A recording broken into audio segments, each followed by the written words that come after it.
Hello and welcome to Dalit Discourse. Today I will discuss with you B. Kesar Shivam's Purna Sat, the whole truth and nothing but the truth. B. Kesar Shivam is one of the most prominent Dalit writers of Gujarat. He was born and raised in poverty in the Dalit Mohalla of Kalol in North Gujarat. He passed the Gujarat Public Service examinations to become a Mamlatdar, a revenue officer, and finally a Class 1 officer who held many significant postings, including Comptroller of the Household to the Governor of Gujarat. B. Kesar Shivam is the pen name of B. S. Jadhav, which he coined by combining his parents' name and placing Dr. B. R. Ambedkar's first initial in front. He has written many novels and short stories getting published while he was in school. The notable novels by the writer are Soul, Thorn 1995, Mool and Dhul, Roots and Dust and it was published in 1999. Patni, Wife, it was published in 2004. His collections of essays include Guy Jodero, Cows Hill, it was published in the year 2000, and Hayatina Hastakshar, Signature of Existence, which was published in the year 2007.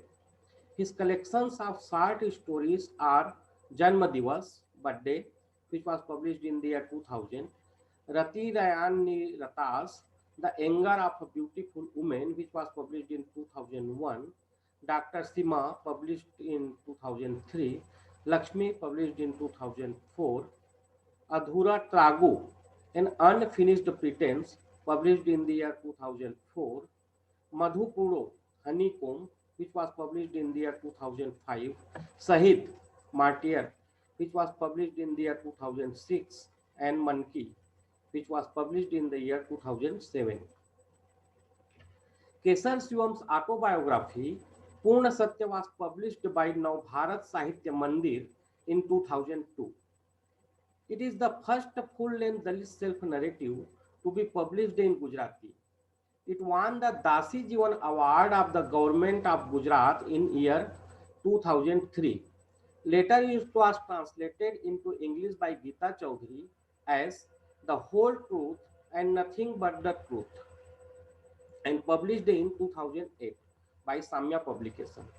Beginning with his life as a child who plays in the dust of the bone mill factory, where he later works, going on to labor with his parents in the cotter mill, the book presents a non sentimental account of a childhood where friendship exists, sometime across caste and discrimination and abuse are constants. The description of his childhood memories is so heart touching. The second part of his story relates to his working life, his struggle on behalf of the Dalits and the tribal populations against the backdrop of continuous discrimination. B. Kesar Shivan's self-narrative, Purna Satya, begins with his observation that the birth of the child in a Dalit family is not a remarkable incident in their lives, but it is a pronounced curse by some sage on him.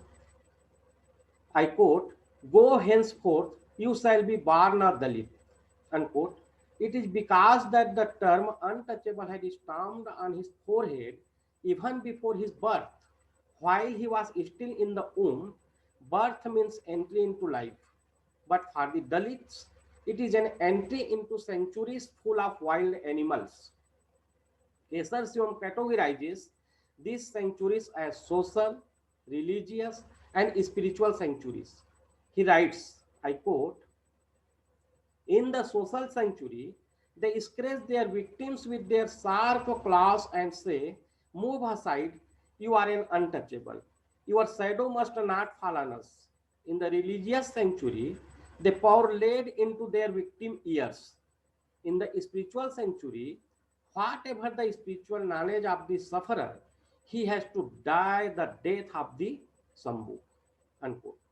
In his early childhood, the economic condition of Kesar Shivam's father was better. in comparison with the other members of the community, as he was a contractor. But in the course of time, it became worse as he was drunkard. So even being a child, Kesan Shivam had to work hard to be helpful to his family. Kesan Shivam says, I quote, there were many restrictions: ban on education, ban on listening to religious discourse, ban on wearing good clothes. The only thing which was not banned was hunger. Kesar Shivam worked as a boiler cleaner in a factory, which was a difficult task even for a man. He describes, I developed blisters on my hands from constantly using the hammer. My palm hardened, and even today I can feel the hardness. It is a constant reminder of not nightmares past, but of its reality. Unquote.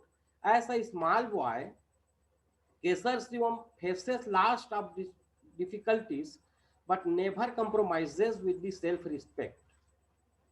Kesar Shivam writes, I quote, the religious leader had the crutch of begging bowl, but I never resorted to begging to satiate my hunger. I have gone to bed hungry, but have never asked for alms from anybody. Unquote. Even at the small age, this temperament indicates his role in future, and due to this kind of temperament, he becomes able to bear the tensions that he has to deal as a government officer. He says, I quote, I found as if it were I who were being forced and exploited to hard labor to fill my belly. Unquote. Kesar Shivan's childhood was spent among bones in the bone mill where his mother was working. Once he was caught by his school friends riding the truck sitting atop the pile of bones.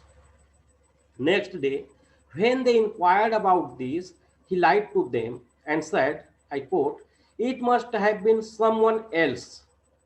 How would anyone allow me to sit on the truck? I don't know any truck owner that I can hitch with. Unquote. Though he lied to his classmates, but his heart knows the truth and he reacts on this. I quote again, untouchability is the bleeding heart of the poor. But instead of washing this wound, it is poked continuously. We have been continuously suffering from this wound. Unquote. Kesar Shivam also very courageously describes the incident at bone mill where a worker tries to exploit sexually to him. Kesar Shivam criticizes the dual standards of so-called upper caste. He reminds an incident of the worst famine which took place between 1899 and 1915 in Gujarat and its neighboring states. He says, I quote, during this famine, a large number of cattle had died and the Dalits used to cook the meat of these dead cattle. The upper caste people would barge into the Dalit Mohalla and snatch the vessel from the stove and run. Often while running with the vessel, they would tumble and the meat pieces would spill on the ground. There would be a rampage among the people of the upper caste over these mud-coated pieces of meat. Nobody spared a thought to untouchability then. Unquote. The first part of the biography also highlights the social customs, superstitious beliefs, and some supernatural elements in the life of people. Once in his school days, when he went to picnic at Shiva temple with his classmates, they were served a good meal. After having the meal, they had to throw the used plates in a pit next to the road. A group of beggars around the pit were collecting the leftovers from the plates. When Kesar Shivam threw his plate in the pit, one of the beggar women rushed to collect it. But as she recognized him, she threw his plate and cried out, Hi, hi, he is a dead. Kesar Shivam thinks that in which way he is inferior than an illiterate beggar woman.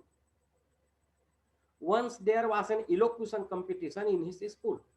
The theme of the competition was There should be no discrimination on the basis of color. When Kesar Siom was asked for his speech, he overpoured his anguish in these words. I quote, "How can I speak on discrimination on the basis of color in a land where people discriminate on the basis of caste?" Unquote. Once he got a letter from Kunjbala, an upper caste girl. She was in love with him. Kesar Siom had also very deep feeling for her, but he could not dare to reply to her letter. He could reply to her only after his marriage with Bharti. He stated his despair in his letter. I quote, "We had never discussed the prospect of marriage because we knew it was impossible." Unquote. The second part of the autobiography deals with Kesar Siom's life as a government officer. He appeared in many state level competitive exams and selected in the written and oral examinations on the basis of merit. But when he accepted the post of Mamlatdar, he was accused of being selected in the special quota reserved for the scheduled caste. Even being a government officer, he has to suffer in each and every step of life due to his Dalit identity. In Dholka, where he was posted as a Mamlatdar, he was not able to get a house or on rent in good locality. The news of his inability to find an accommodation became a topic of conversation in the city, and which was the shameful event for him. Kesar Siom continues his efforts to be helpful to his community at any cost. We can see how he suffers while helping to others. As a government officer, he performs his duty bravely.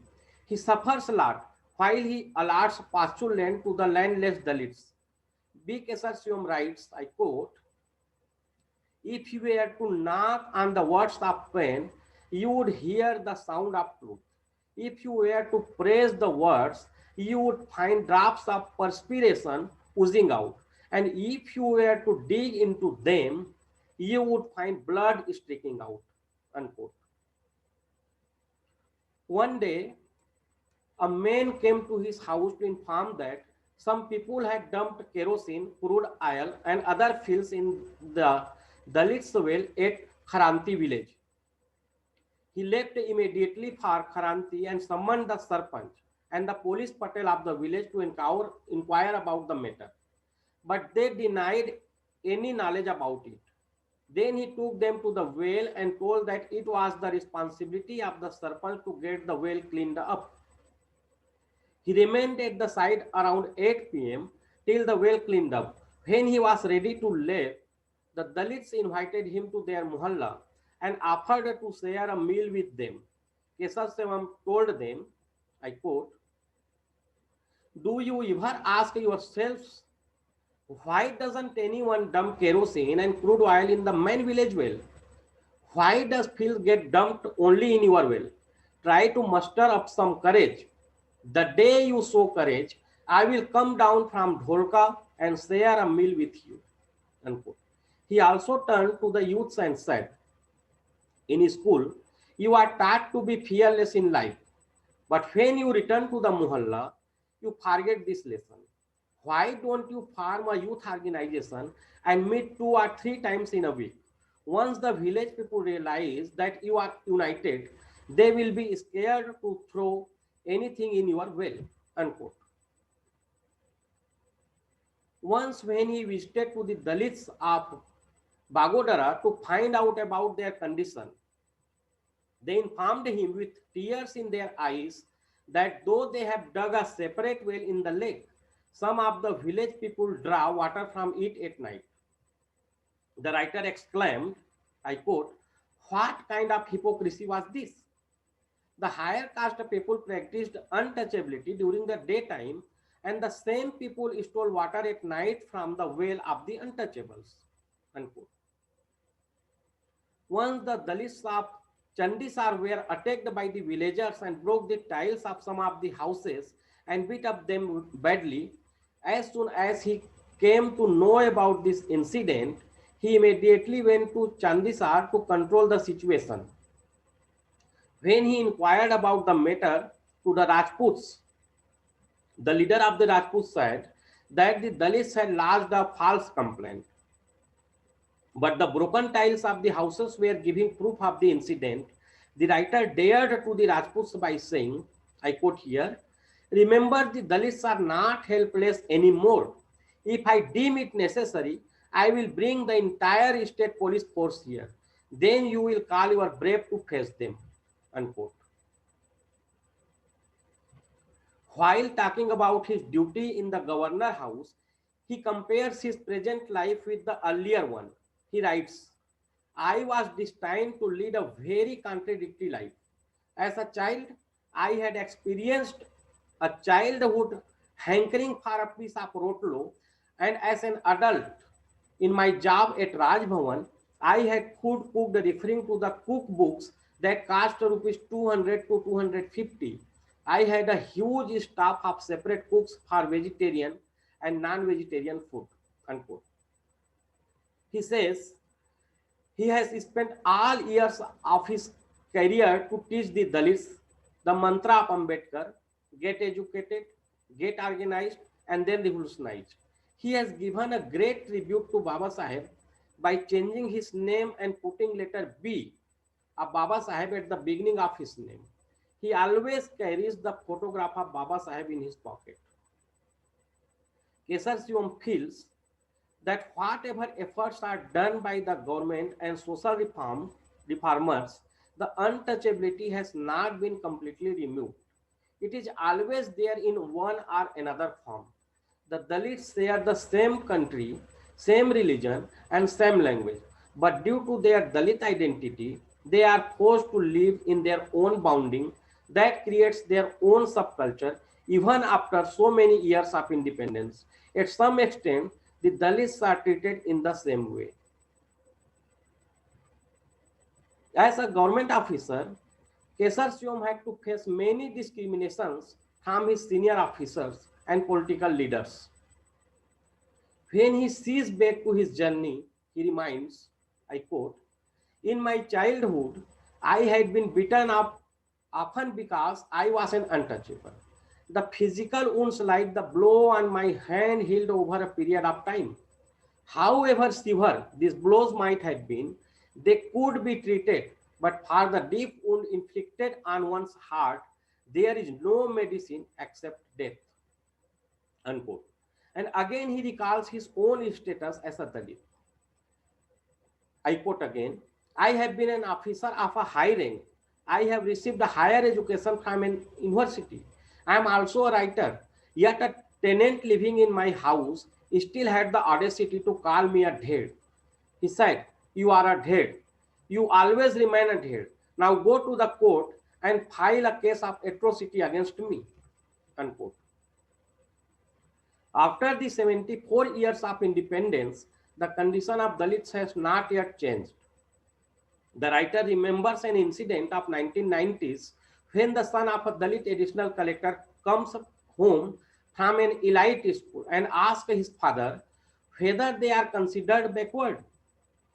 On proving, the father learns that a schoolboy had told his son that he was a backward.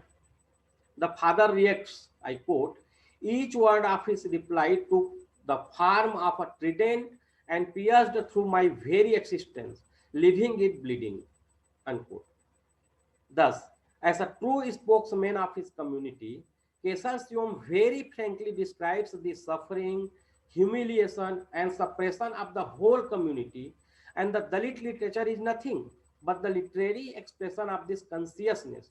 While going through this self-narrative, in each and every page of the reader feels agony and pain suffered by the whole community. Thanks.